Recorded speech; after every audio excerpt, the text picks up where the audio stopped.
Sou a pastora Marta Pangai, sou pastora auxiliar da Igreja Batista da Vida de Deus. Nós estamos há 4 anos no Rio de Janeiro, ali na Estrada do Campinho. Viemos de Belo Horizonte e ali construímos uma igreja. Estamos ali há 4 anos, trabalhando com o ensino da palavra, com oração, firmando uma igreja com fundamentos, amém? E lá na igreja eu trabalho com 2 ministérios que eu considero que são ministérios interligados. Eu não consigo entender como pessoas desligam esses ministérios um do outro. Eu trabalho com ensino e treinamento de liderança e trabalho com oração. Então fiquei muito feliz com os louvores, com a oração. Já adiantou metade do caminho, graças a Deus. Deus foi misericordioso comigo, não é? E Deus colocou no coração uma palavra para essa noite. Deus colocou no meu coração um comando de Deus para as pessoas que vão estar aqui. Eu sou de uma igreja batista, mas eu acredito que o céu não tem placa. Na verdade, tem uma série de coisas que a gente fala nas nossas igrejas que não estão na Bíblia. Não sei se você já reparou. Exemplo, membro de igreja não está na Bíblia, é discípulo. Jesus nunca falou quantos membros tem sua igreja. Ele se preocupava em treinar os seus discípulos, né? E a gente fala que, muitos irmãos, né, falam assim, eu sou batista, eu sou metodista. Eu creio que Deus não entende essa linguagem. Deus entende, eu sou cristão. Na verdade, nem crente tem na Bíblia. Porque se você parar para pensar, crente todo mundo é. Porque crente é uma pessoa que crê.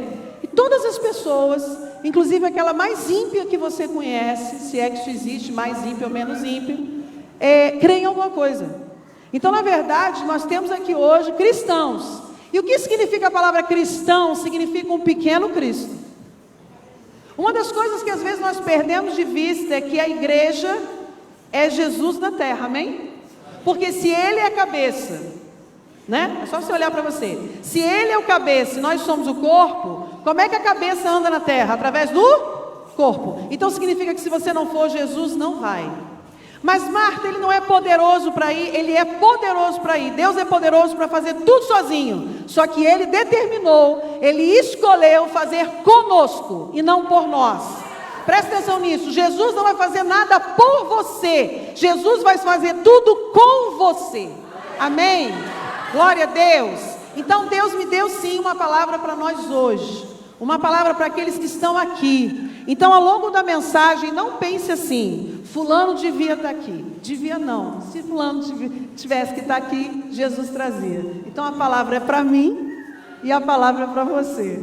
Amém? Abra sua Bíblia lá em Romanos capítulo 12. Obrigada, meu irmão.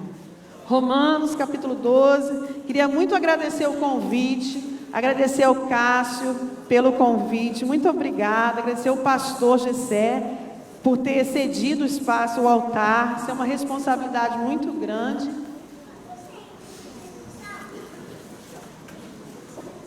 Romanos capítulo 12.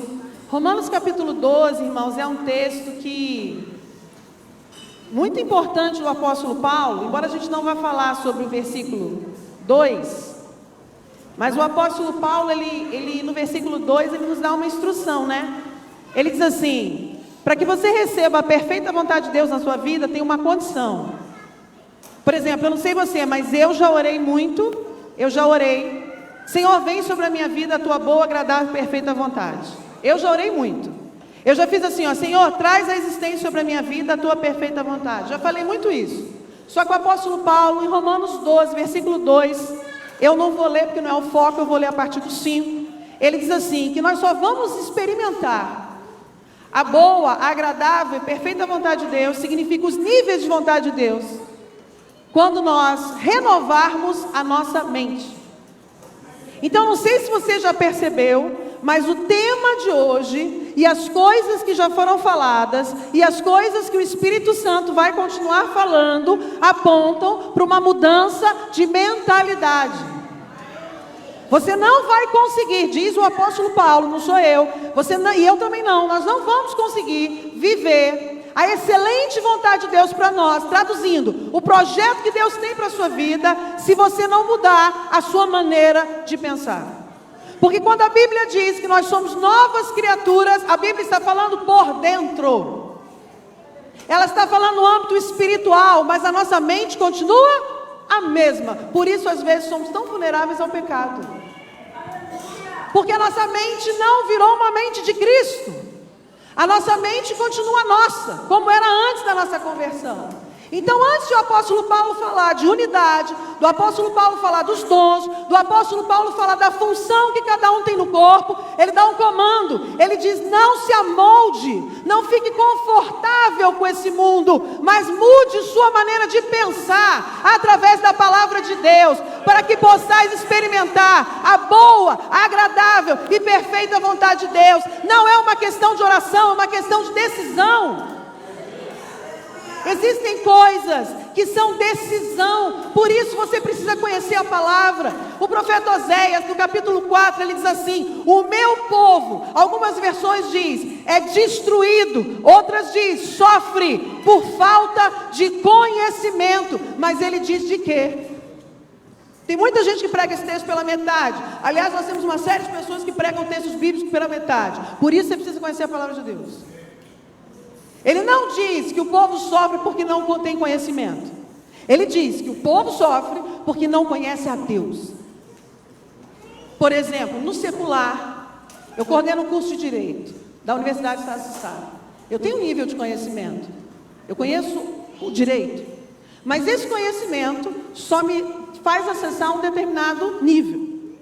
O profeta não estava falando desse conhecimento, de medicina, engenharia, direito, psicologia. O profeta estava falando, os sacerdotes não conhecem a Deus. Traduzindo, eles não conhecem a maneira de Deus, a forma de Deus, o projeto de Deus. Por isso sofrem, estão na igreja e sofrem.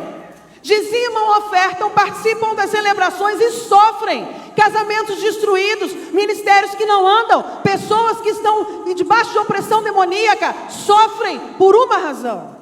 Porque não conhece a maneira de Deus, o projeto de Deus. Quantas são as pessoas que trabalham na obra de Deus, que não fazem a menor ideia do projeto de Deus? Quantas pessoas são líderes na igreja, que se você perguntar assim, para que Deus chamou, irmão? Qual é o seu dom? Ele não tem a menor ideia.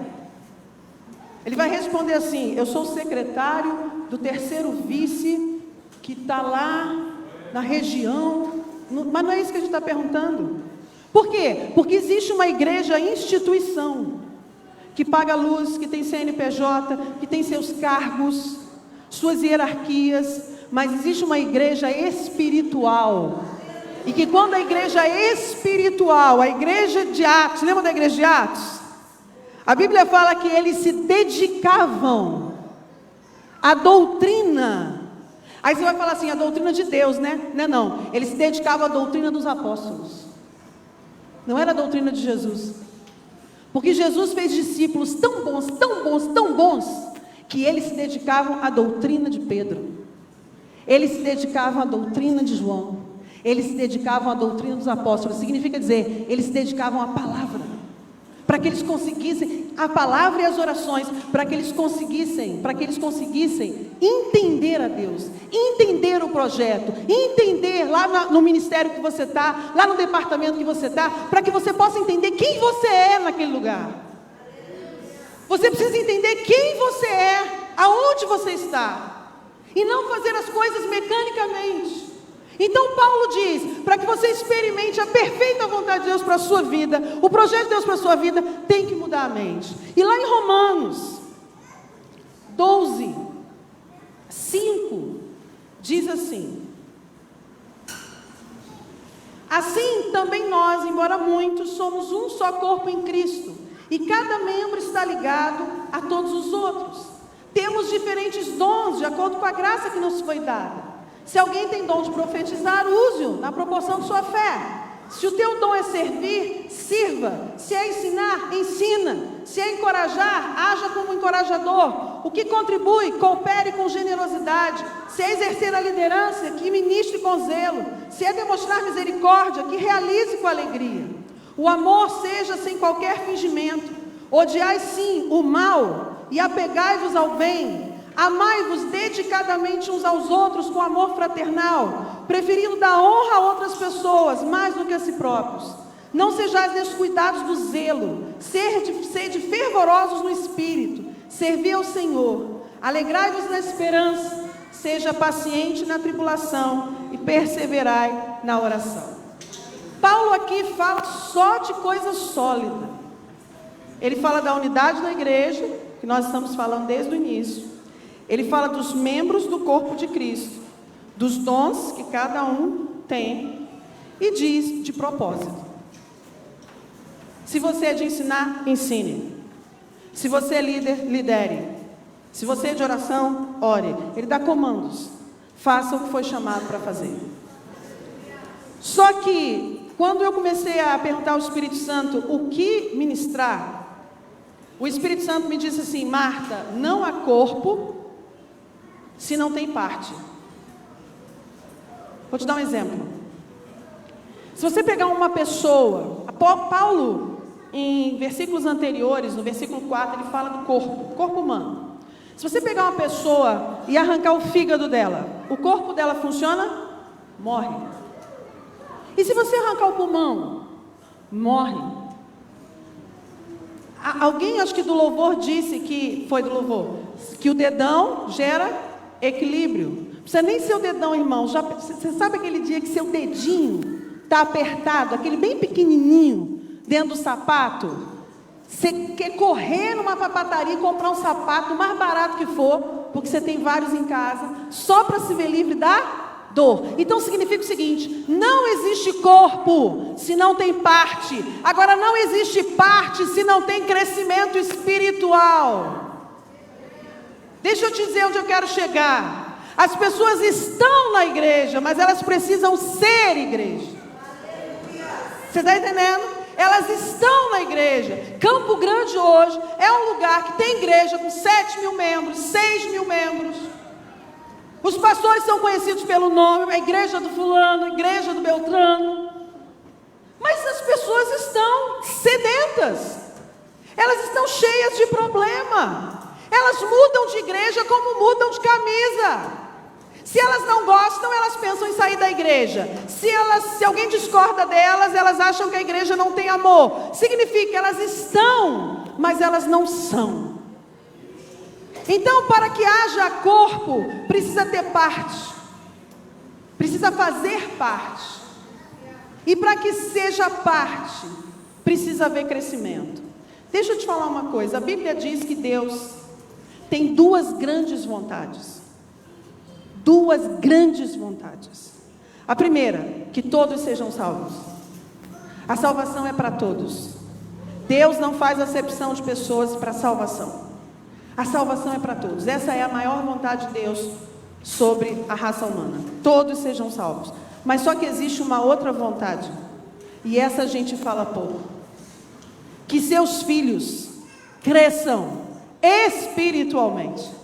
Que seus filhos amadureçam espiritualmente. Quem é mãe ou pai aqui, levante a mão, por favor. Amém. Muitos. Se seus filhos não crescerem, isso significa doença ou saúde? Pode responder, irmão, doença. Então significa que se um crente não amadurece, ele é saudável? Não, ele é salvo. E só. Traduzindo, ele não vai para o inferno, mas ele está longe de ser parte do corpo, e o corpo está longe de ser corpo. Uma igreja cheia de criança não é igreja, é um berçário. E o que acontece na sala do ministério infantil quando o culto está acontecendo?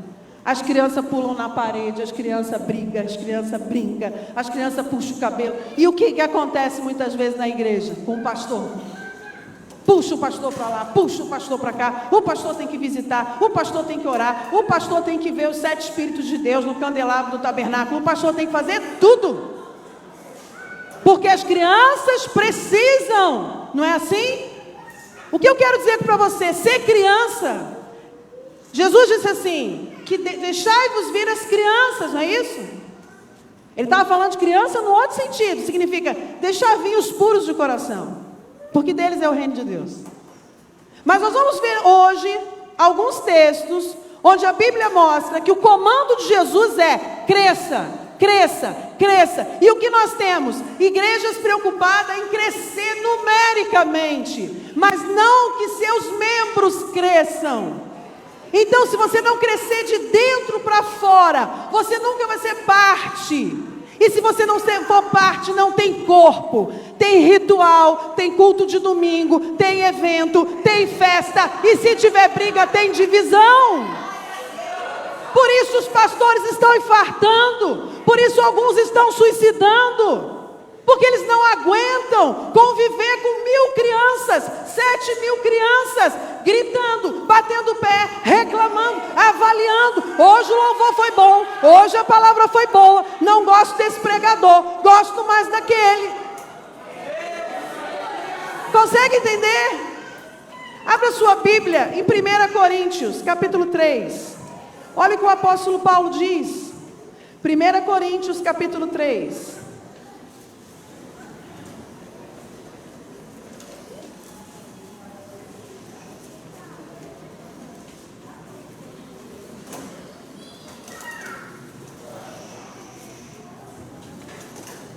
O apóstolo Paulo aqui foi visitar uma igreja, a igreja de Corinto. Depois em casa eu convidaria você a ver os primeiros, capítulo 1, os primeiros versículos. Paulo diz, para pensar se não acontece hoje, irmãos. Paulo diz que a igreja de Corinto era repleta de dons do Espírito. E Paulo dá uma informação: os dons estavam ativados.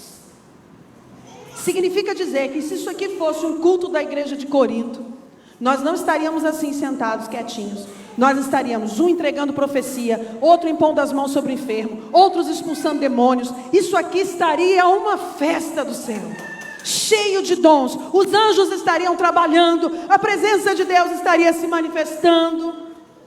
Mas logo depois Paulo diz assim: mas entre vocês há problemas com sexo, entre vocês há divisão, entre vocês há fofoca. Tanto é que no ministério de Paulo, qual a igreja que ele teve problema? Corinto. Porque Paulo ia até Corinto para confrontar a igreja, para dizer: ué, mas vocês são cheios de dons, mas também são cheios de pecado. Como os dons convivem com os pecados? Claro que pode conviver, dom é presente. Esse é o erro de muitos. E aqui é um grande parênteses importante. Às vezes você vê pessoas no culto manifestando muitos dons, e é uma bênção, mas isso não quer dizer que ela esteja bem com Deus. Isso quer dizer que Deus precisa do dom dela naquele momento. O desviado tem dons. Deus é Pai, Deus não revoga os dons, está escrito. Para que você saiba como é a árvore, não é pelos dons, é pelos frutos. A Bíblia faz diferença de dons e frutos. Então, se você quer saber se uma pessoa cheia de dons, se ela tem um relacionamento profundo com Deus, você não deve olhar os dons, você deve olhar os frutos da vida dela. A Bíblia não nos cobra perfeição, a Bíblia nos cobra crescimento espiritual. E o apóstolo Paulo diz em 1 Coríntios 3, versículo 1: Irmãos, não vos pude falar como pessoas espirituais, mas como a pessoas carnais, como a crianças em Cristo. O que vos dei para beber foi leite, e não alimento sólido, pois não podeis recebê-lo, nem ainda agora podeis, porque ainda sois carnais, visto que campei entre vós todo tipo de inveja e discórdias. Por acaso não estáis sendo carnais, vivendo de acordo com os padrões exclusivamente mundanos? Só que ele fala no capítulo 3, só que no capítulo 1 ele diz assim: vocês são cheios de dons. Os cultos de vocês são pentecostais, são avivados. Os anjos chegam na igreja, eles se manifestam. O Espírito entrega a palavra através de pessoas. Mas vocês são crianças. Significa dizer que Paulo vai até eles com uma palavra, e Paulo recolhe a palavra e volta a pregar. Leitinho, rudimentos da fé. Você quer ver leitinho? Vou te dar um exemplo. Não falta ao culto, não chega atrasado. Irmão, você não comprometeu de vir limpar a igreja? Vem limpar a igreja. Irmão, você não comprometeu de chegar às 5? Chega às 5. Leitinho. Consegue entender? Paulo queria entregar para eles coisas do céu, mas Paulo não conseguiu, porque Paulo, quando olhou para eles, disse: pô, mas no meio deles tem pecados tão básicos. Consegue entender? Então, a Bíblia, ela está dizendo que dentro da igreja, eu tenho os novos convertidos, as crianças, os que nasceram de novo. E que quando alguém nasce de novo, a expectativa do Senhor é que esse alguém cresça. Que esse alguém cresça por dentro. Por dentro. E não que se eternize na igreja como uma criança. Às vezes eu vejo pessoas que falam assim: a igreja tal é uma bênção, nosso pastor de lá prega tão bem, o louvor é tão bom. Ou seja, a sensação que dá é que ela está dentro da igreja não servindo, ela está dentro da igreja analisando tudo que tem dentro da igreja. É a criança. Quando a criança chega em qualquer lugar, ela faz o quê? Fica olhando e vai ver onde ela pode brincar. O maduro, ele não entra na igreja para analisar a igreja. Ele entra na igreja para saber o que Deus está falando naquela igreja. Ele entra na igreja para saber o que Deus está dizendo. Eu não sei se você já percebeu, mas Deus está falando desde a abertura do culto. Ó, já está falando aqui, ó, um tempão. Já até teve oração, já até teve Espírito Santo, com os dons, enfim.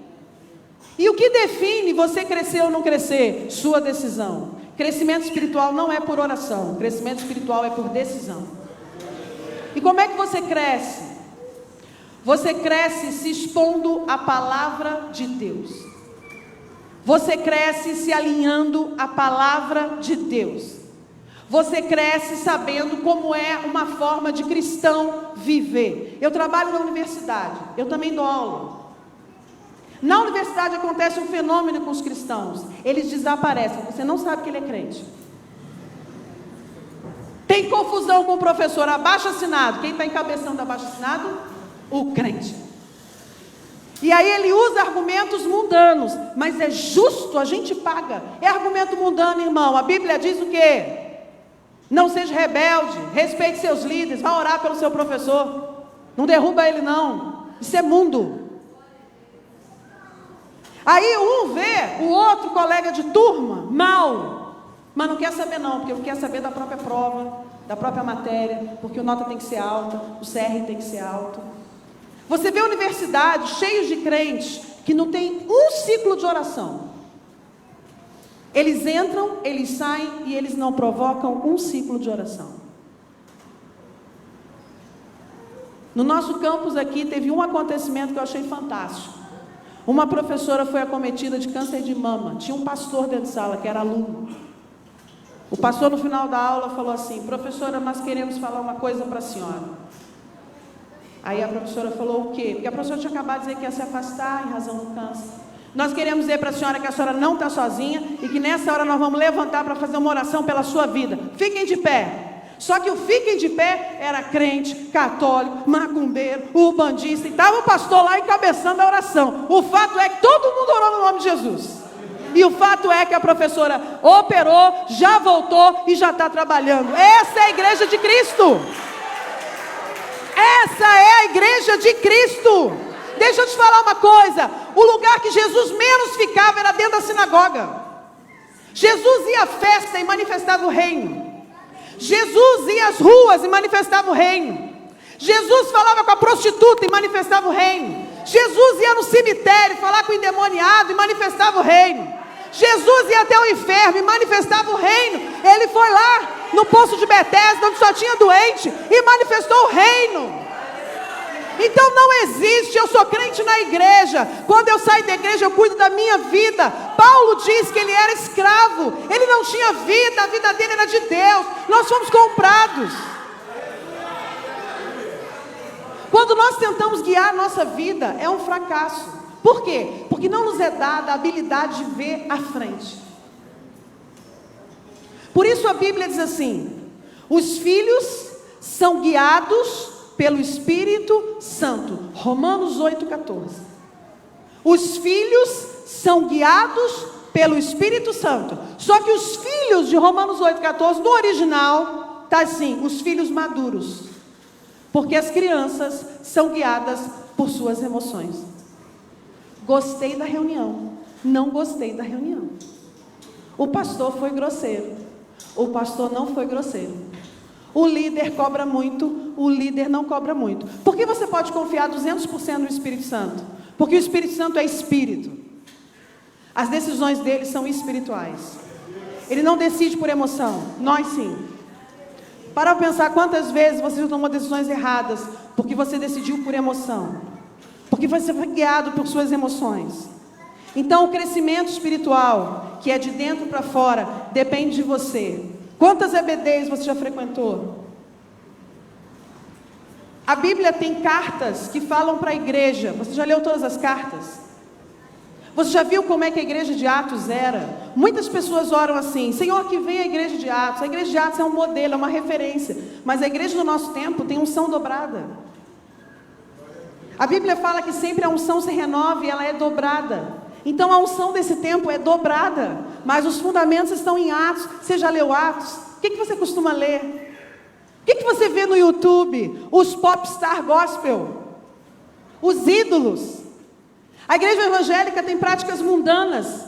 Pede autógrafo no final dos shows. Os adoradores evangélicos fazem shows. A gente vê os banners digitais. Está escrito assim: cantora fulana de tal. Irmãos, isso é mundo. A Bíblia não tem cantor, a Bíblia tem adorador. Se eu digo que eu sou cantora, cantora está no mundo. Porque a nossa mente não renovou. O Espírito habita aqui, mas ele não consegue nos guiar. Ele fala e não consegue nos guiar. E as crianças, como elas não ouvem a voz do Espírito, como elas não crescem, elas procuram quem? Vou te falar, você deve conhecer alguém, que isso não acontece aqui não. Só acontece lá na igreja, aqui não acontece. Os jovens daqui não falam, só lá na igreja que acontece. Procuram as rodas de oração e as mulheres de oração, as profetas de plantão. Porque é mais fácil o outro te falar o que você vai fazer do que o Espírito Santo dizer ao seu coração. Mas deixa eu te falar, o véu rasgou, está escrito. Quando Jesus estava na cruz e disse: está consumado, a primeira coisa que aconteceu no natural, uma das primeiras coisas foi: o véu do santuário rasgou. E ali Deus estava falando conosco: todos podem ouvir a minha voz, todos podem ser guiados pelo Espírito Santo, todos podem receber direção do céu. O céu veio habitar em nós. Nós não somos daqui e somos apenas embaixadores, porque o céu habita em nós. Dê forma à palavra, localize a palavra na sua vida. Por que ela diz que você é um embaixador? Porque o céu habita em você. O céu quer falar com você. O céu quer dirigir seu casamento, seus estudos, seu trabalho, seus negócios. O céu escolheu habitar em você. Quando você aceitou Jesus, aconteceu um fenômeno, diz na Bíblia. Você se torna nova criatura de dentro para fora. Significa dizer, além de salvo, o Espírito Santo habitou em você. Ele está aí e Ele quer falar com você. Deus não busca filhos dependentes de outros. Você não depende de outro, você tem que cooperar com o outro. Mas você não pode ser um filho, e eu também não, que dependo da palavra de um irmão para saber o que eu vou fazer. Consegue entender isso? Então, crescer é uma decisão. Crescer é uma decisão. Paulo nos mostra isso. Ele diz: eu caminho, caio, levanto e vou rumo ao alvo. Eu caminho, caio, levanto, prossigo, rumo ao alvo. O meu alvo é ser semelhante a Cristo. O meu alvo é que o meu caráter se mude, se renove de uma maneira que as pessoas olhem para mim e veem Cristo em mim. As pessoas não podem olhar para você e ver Cristo porque você está com uma camisa, ou porque eu estou com a cruz, ou porque eu estou com a Bíblia. As pessoas têm que achar que eu sou cristã e me perguntar isso pela maneira como eu faço, pela maneira como eu aconselho, pela maneira como eu lido com os meus problemas. Porque problemas todos têm. A diferença entre nós e aqueles que não têm Cristo é a forma de lidar com os problemas. Aqueles que não têm Jesus se desesperam, nós não, nós caminhamos para o quarto de oração. Você não pode, quando perguntaram a Jesus assim: como é que se ora? A primeira coisa que ele fez não foi falar o Pai Nosso, a primeira coisa que ele fez foi: tranca-te no teu quarto. Qual é o teu quarto? O teu quarto pode ser cozinha. Não sei se você está me entendendo. O teu quarto pode ser seu escritório. O teu quarto pode ser o gabinete. O teu quarto pode ser um lugar em que você se vê livre, solto com o seu pai. Esse é o seu quarto. E lá o Espírito vai falar com você. E aí você começa a ter a sua vida organizada e guiada pelo céu. Mas isso é uma prática. E antes de ser uma prática, é uma decisão. Eu só pratico e só faço o que decidi fazer. Não é um acaso. Não é um culto avivado. Não é isso. Quando eu cresço espiritualmente, eu começo a entender que eu sou parte de um projeto. Eu sou parte de um projeto. E nós vamos ver dois textos aqui, e eu vou ficar dentro do tempo, fique tranquilo. Nós não vamos até 2 horas da manhã, vamos ficar dentro do horário direitinho. Mas nós vamos ver 3 textos que mostram que cada pessoa aqui não é uma pessoa, mas um projeto de Deus. Quando o diabo olha para você e para mim, ele não nos vê com CPF, identidade, carro, carteira de trabalho, ele vê projeto. Ele não tem problema comigo e com você, ele tem problema com o céu. Ele tem problema conosco, porque nós somos projetos de Deus.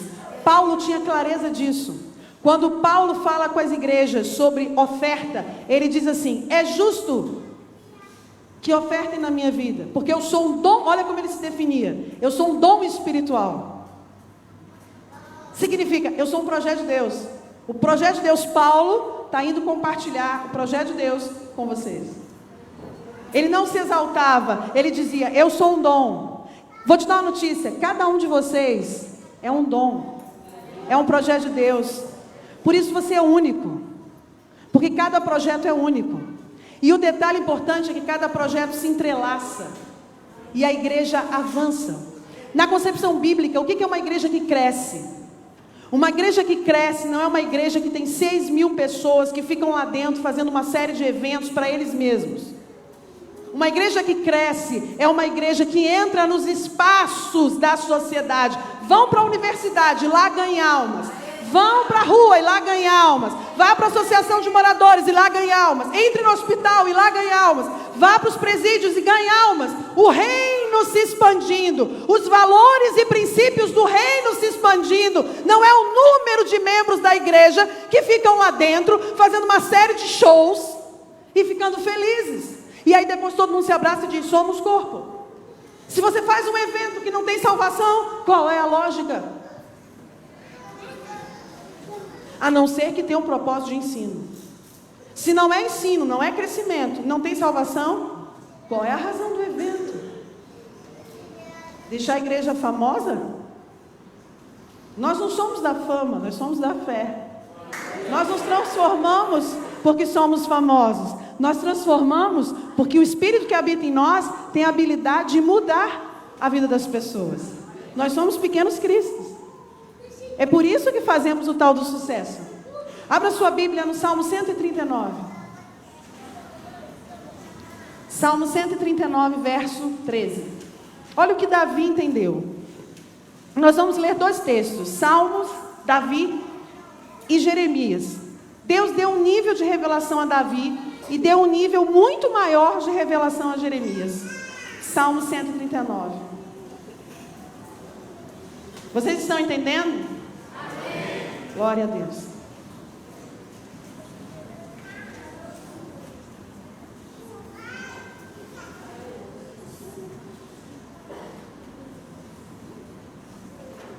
Diz assim, verso 13. Olha o que Davi diz: tu me formaste no íntimo do meu ser e me teceste no ventre da minha mãe. Graças te dou pela maneira extraordinária como fui criado, pois tu és tremendo e maravilhoso. Sim, minha alma o sabe muito bem. Meus ossos não te eram encobertos quando fui formado ocultamente e tecido nas profundezas da terra. Agora olhe isso: teus olhos viam o meu embrião, e em teu livro foram registrados todos os meus dias, prefixados antes mesmo que um só deles existisse. O silêncio é porque entendeu, impactou, ou o silêncio é que a gente não entendeu o que ele acabou de ler? Davi teve uma revelação do céu. Aliás, Davi tinha várias revelações. Muitas. Porque ele era sacerdote. Ele assumiu a posição de sacerdote. E sacerdotes têm revelação. E deixa eu te dar uma notícia. Nesse nosso tempo aqui, sacerdote não é só o pastor não, tá? É todos nós. Então não são só os pastores que têm que ter revelação das coisas de Deus. Todos nós. Davi teve um nível de revelação. Ele disse que Deus o viu na barriga de sua mãe. E ele disse que todos os dias dele, então todos os teus dias estão escritos em um livro. Antes desses dias acontecerem. Amém?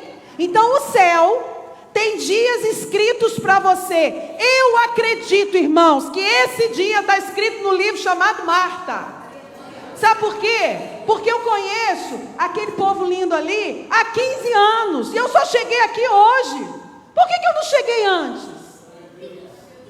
Consegue compreender? Eu ministro na igreja metodista de Margarida há 15 anos. Por que eu não cheguei aqui antes?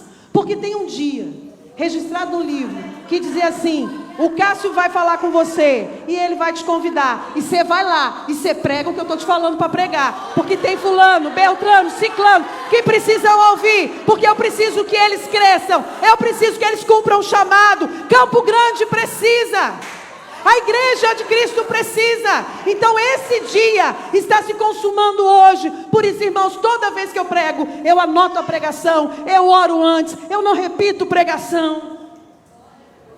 Porque pregação não é discurso. Pregação é mensagem de Deus. O céu tem que falar através da vida de quem pega o microfone para ministrar a santa palavra. Só que Jeremias teve uma revelação muito maior. Vá lá em Jeremias capítulo 1. Profeta Jeremias. Davi viu num nível, Jeremias viu um nível maior. Jeremias capítulo 1, verso 4. Vocês conhecem esse texto, é muito conhecido.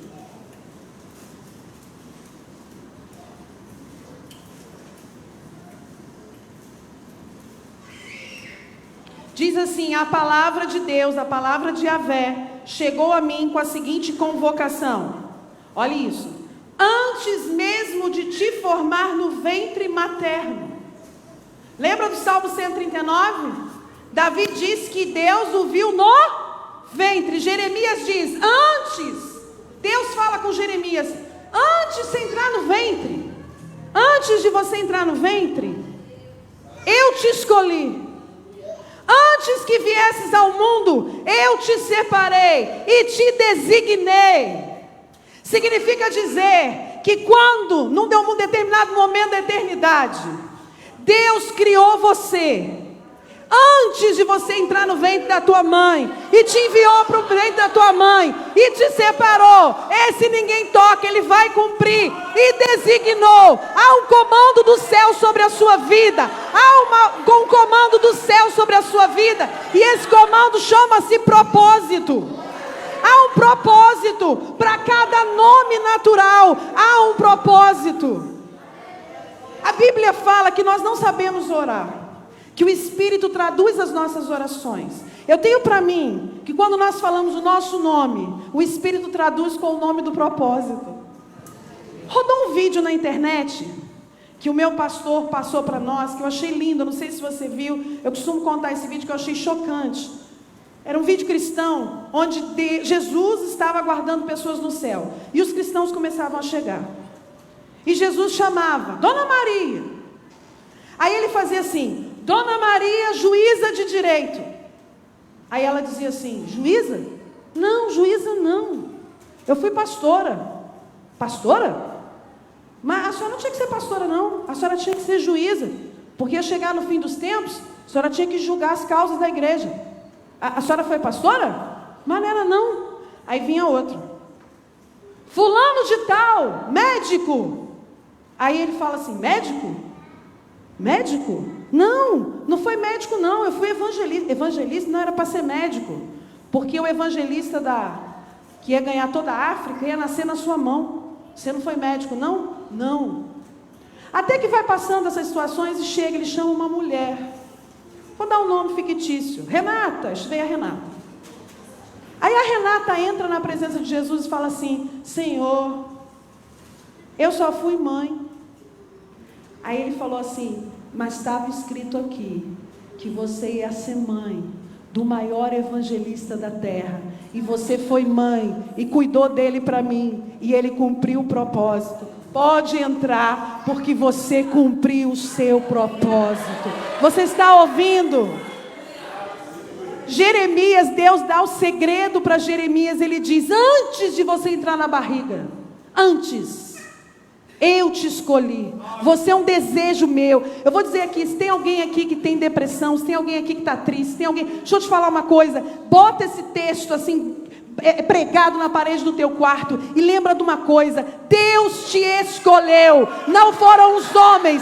Deus te escolheu. Está escrito: eu te escolhi antes que viesse ao mundo. Está escrito: você é uma escolha de Deus. Você não é um acaso. Você é uma escolha de Deus. Você é muito especial para Deus. Você tem um desígnio sobre a sua vida. Pessoas precisam de você.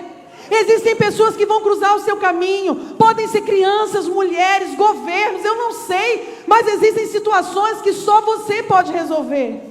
Só você. Vá lá em Jeremias 29, verso 11.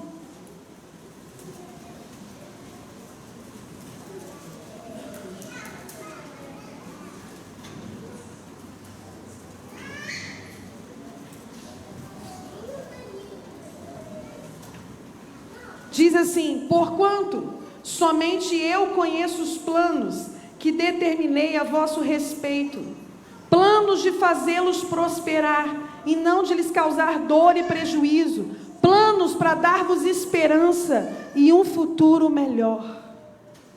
Em algumas versões diz assim: eu é que sei os planos que tenho para vós. Você sabe por que muita gente cristã está sofrendo? Porque Deus o gerou para ir para lá. Ele está indo para lá.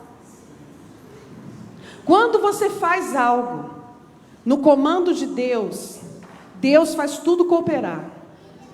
Quando você faz no teu jeito, você vai na tua força mesmo. Sabe aqueles crentes que só vivem da misericórdia? Os filhos, eles não só vivem de misericórdia. Para os filhos tem a graça de Deus. Paulo não falava de misericórdia, Paulo falava da graça. A tua graça, o poder imerecido, a força que vem do alto, é o que eu preciso. Mas existem crentes que só vivem da misericórdia. Sabe o escape? O diabo aperta, entra na família, destrói a família, destrói o casamento, pega o filho desvia, e o diabo vai apertando aquela família. Aí aquele crente começa a orar, Deus vai lá e ele vem com a misericórdia dele. Deixa eu te falar uma coisa: não é esse o tipo de vida que Deus pensou para nós. Jesus disse que no mundo tereis aflições, mas eu venci. Significa, as aflições nossas, que são momentâneas, todas serão vencidas, porque já foram no mundo espiritual por Cristo. Nós somos o povo que devemos viver da graça de Deus, mas muitos vivem da misericórdia apenas. Não sei se me faço entender. A Bíblia fala que nós somos filhos de Deus, mas a maioria de nós não vive a filiação. A maioria de nós sobe e diz assim: Senhor, pela misericórdia de Deus, eu estou aqui como tua serva, humilde. Eu fico imaginando Jesus sentado à direita do Pai. Isso aqui sou eu, tá, irmãos? Jesus deve falar assim: aqui, eu morri pelo sujeito ali, ó. Ele está falando que é por muito esforço que ele está subindo ali. Não, é o projeto que Deus tem para ele mesmo. Ao invés de ele dar graça a Deus, ficar alegre diante do povo, não, ele fica dizendo que ele é pecador, que ele é coitado, que ele está sofrendo no ralador, espremedor, e que Deus é por ele, mas ele está sofrendo no ralador, no espremedor. Então, Pai, o que eu fiz na cruz? Porque se for para ter uma vida sofrida, onde o diabo nos espreme, e aos 44 do segundo tempo Jesus chega, né? Ué, que Jesus é esse? O que eu quero dizer, irmãos, é que muitas vezes estamos muito longe do projeto de Deus. Depois em casa, eu vou te dar o texto, em casa você vê, João capítulo 14, verso 15. Jesus deu a última ministração dele aos seus discípulos, o último ensino foi a respeito do Espírito Santo. e eu já estou me encaminhando para o final. Jesus ensina a seus discípulos sobre o Espírito da verdade. E no capítulo 14, verso 15 seguintes, Jesus fala que o Espírito Santo, que o outro Consolador viria. E era necessário que ele fosse ao Pai. E que o outro Consolador, preste atenção nisso, ele estaria com os discípulos e nos discípulos. Com e nos. Significa dizer que o Espírito, quando nós vamos fazer a obra de Deus, o Espírito trabalha através de nós. Através de nós. Mas há um trabalho do Espírito que é em nós. Que o Espírito vai trabalhando em nós. É só você pensar do dia da sua conversão até hoje, o quanto você já modificou. O quanto sua visão mudou das coisas. O quanto o seu jeito ficou diferente. Isso se chama a obra do Espírito Santo em nós. Mas todos querem ser canais do Espírito, sapatear, falar em língua estranha. Só que as pessoas não querem a obra do Espírito nelas. Porque o Espírito é o da verdade. Ele vai separando o que é mentira, o que é engano. Ele entra na família, ele vai dizendo assim: aqui mulher, isso aqui é enganoso. Esse teu marido aqui não é teu marido não, só parece. Aqui marido, essa mulher aqui, ó o que ela está fazendo, ó. O Espírito, ele vai mostrando a verdade. Só que quando você deixa o Espírito Santo te guiar, ele vai mostrar o teu propósito. O que foi dito no mundo do Espírito, eu te designei, o Espírito vai dizer o teu propósito. Existe um texto que você conhece bem, que Jesus vira para os discípulos e fala assim: quem eles dizem que eu sou? Aí Pedro responde: tu és o Cristo, Filho de Deus vivo. Aí Jesus diz: bem disseste, vejo que o Pai te revelou. Sabe o que ele faz em seguida? Ele diz assim: e tu és Pedro. Tem que chegar um tempo na nossa vida, na tua vida, que o Espírito Santo fale assim: e tu és. E tu és. Jesus estava dizendo: você descobriu, Pedro, quem eu sou. Agora está na hora de você descobrir o que você veio fazer na terra. Qual é o teu nome no mundo espiritual? O teu nome não é Pedro, o teu nome é igreja. Está na hora de cada um de nós descobrirmos quem somos. Mas nós só vamos descobrir quem somos quando entendermos que temos que crescer. João diz assim, o Evangelho de João diz assim: é necessário. Olha o que João fala, virou até um louvor muito conhecido.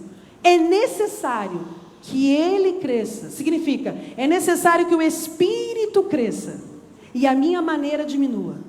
E quando o Espírito cresce em mim, eu consigo descobrir que parte eu sou no corpo de Cristo. E quando eu descubro a parte que eu sou, eu posso balançar, mas eu não saio do fundamento.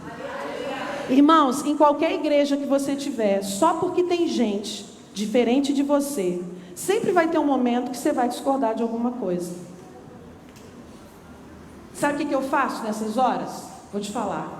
Eu falo assim: Marta, o propósito. Marta, o propósito. Marta, o propósito. Quando vocês começaram a falar sobre esse culto, quando começou o louvor e o irmão ministrou, a irmã orou, aí eu virei para Deus e para mim mesmo e falei: agora entendi o que eu estou fazendo aqui. Por quê? Porque o Espírito Santo tem me usado lá na igreja para ministrar sobre isso. Porque qual é o desafio de uma igreja? Parece que o desafio é crescer de gente, né? Mas não, é botar o povo para crescer. Esse é o desafio dos pastores. Os desafios dos pastores não é encher a igreja. Deixa eu te falar, para uma igreja crescer, parece feio o que eu vou falar, mas é verdade. Para uma igreja crescer precisa de dinheiro. Você chama só cantor famoso. Não é verdade? Eu sei que é feio, mas é verdade. Você faz aquele congresso com aqueles caras top, que bota aquelas luzes coloridas e vem aquelas baterias assim, não é verdade? Aí vem todo mundo, não é para ver Jesus não, é para ver o fulano. As pessoas até verbalizam, você já reparou? Eu vou lá na igreja metodista para ver fulano. Então eu preciso ter dinheiro. Mas para fazer as pessoas crescerem de dentro para fora, precisa do Espírito. E precisa das pessoas. E eu vim aqui, na verdade, quando eu preparei essa mensagem, Deus falou comigo assim: Marta, diga para eles que eles precisam crescer. Marta, diga para eles que o Espírito Santo quer que eles cresçam. Porque eles não são simples pessoas, eles são projetos. Deixa eu te falar, todos os louvores lindos que cantamos sobre perdão, sobre arrependimento. Deixa eu te falar, irmão, ninguém consegue perdoar sem o Espírito Santo. Ninguém se arrepende sem o Espírito Santo. Ninguém ama de verdade, incondicionalmente, sem o Espírito Santo. Está escrito na Bíblia, Gálatas 5:25. Não sou eu que estou falando. A Bíblia diz que Jesus certa vez falou: não me chame de bom, eu não sou bom. Então, se nem Jesus era bom, que dirá nós? Nós não temos a capacidade de perdoar. Nós tomamos a decisão de perdoar. E o Espírito trabalha em nós para liberar o perdão, para nos ensinar a perdoar. E o Espírito está falando com essas pessoas, com vocês. Eu sei que vocês são de vários lugares. O Espírito Santo está falando com vocês. É urgente que cresçam. É urgente que se dediquem ao estudo da palavra. É urgente que tranquem-se nos seus quartos e orem ao Espírito. Tenham coragem de se expor à palavra e de se expor ao Espírito Santo. Ele vai mostrar coisas sobre vocês que vocês não imaginam. Mas é melhor o Espírito do que o diabo.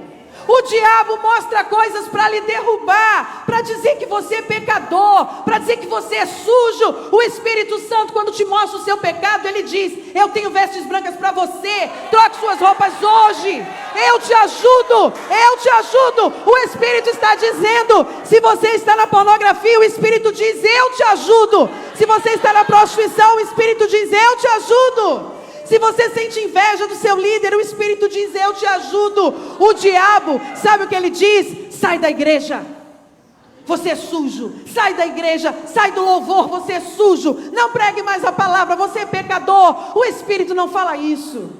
O Espírito gera um desejo ardente por se livrar do pecado. E o Espírito está falando. O Espírito está dizendo: cresçam. Só há unidade com pessoas maduras. A unidade é algo tão difícil, irmãos. Nem na nossa família a gente consegue, se não for o Espírito Santo. Por uma razão: porque cada um é um. Somos diferentes, pensamos diferentes, fazemos as coisas de forma diferente. Mas com o Espírito Santo, tudo é possível. Então a instrução é: cresçam. Mas Marta, eu tenho 30 anos de igreja. Cresça. Por quê? Porque se você tem 30 anos de igreja, você não é uma criança. Você já está aqui. Deus está te convidando a ir? E depois Deus está te convidando a ir? E se você estiver aqui? Cresça. E se você não tiver lugar nenhum, converteu semana passada? Cresça. A palavra de ordem para a unidade é crescimento. Cresça na palavra e no Espírito. E a igreja é o lugar que vai te ajudar a crescer na palavra e no Espírito. Vamos nos colocar de pé e vamos orar.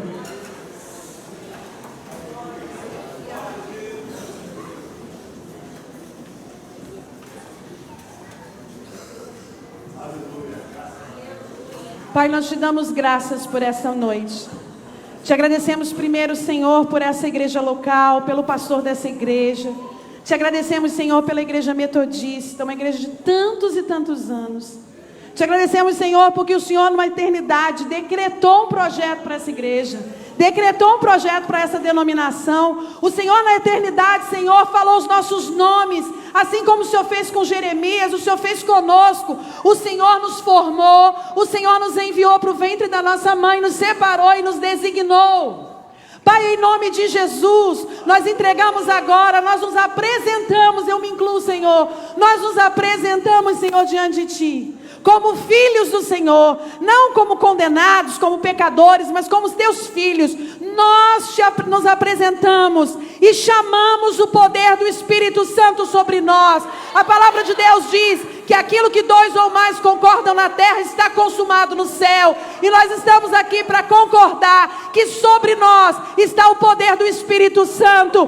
Espírito da verdade, trabalhe dentro de nós, gere em nós uma sede de crescimento, gere em nós uma sede de amadurecimento, gere em nós uma sede de sermos parte da igreja, parte do corpo, de sermos igreja. Senhor Espírito Santo, onde nós estivermos, na nossa casa, na nossa rua, nosso bairro, a faculdade, o colégio, que o Senhor nos lembre: você é igreja, você é igreja, você é igreja. Senhor, gere em nós uma vontade de exercer os nossos dons.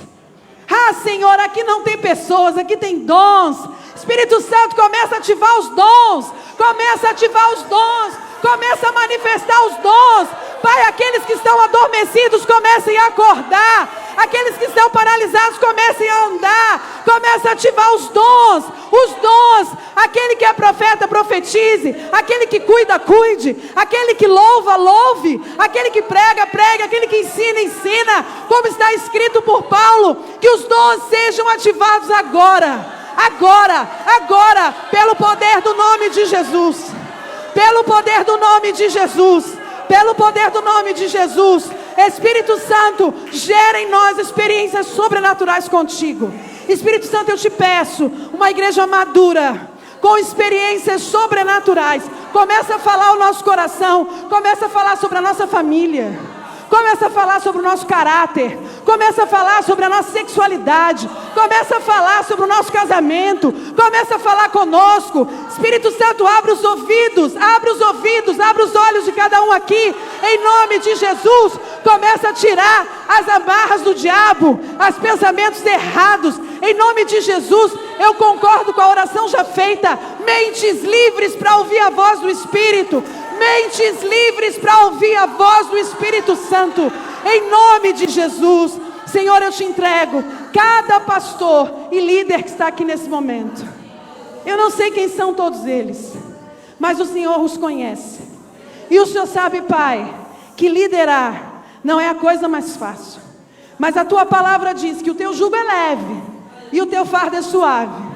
Então que o Espírito a cada dia dê estratégias, sabedoria, entendimento, revelação sobre cada liderado, sobre cada função. Fortalece os pastores que aqui estão, toma as suas famílias, começa a tratar as suas famílias, a cuidar, a blindar as suas famílias, as famílias dos pastores, em nome de Jesus. Senhor, toma esse altar agora, e que da mesma maneira que hoje, Senhor, saiu daqui palavras como crescimento, como amadurecimento, dons do Espírito e ativação, daqui também essas palavras saiam por todas as metodistas de Campo Grande. Senhor, que eles levem que eles levem a unção, que eles levem a unção, que eles levem a unção, que eles levem a unção, que eles não apenas entrem nas suas igrejas amanhã, mas que eles levem a unção, que eles levem a unção, o entendimento, a sabedoria, a revelação, em nome de Jesus, que não seja apenas um evento, uma palavra, mas que a unção que vem hoje sobre esse lugar, unção de amadurecimento, unção do Espírito Santo, guiando o seu povo, se dirige e atinja cada igreja onde eles pisarem, cada igreja, em nome de Jesus, na terra nós concordamos, em nome de Jesus, amém, amém e amém.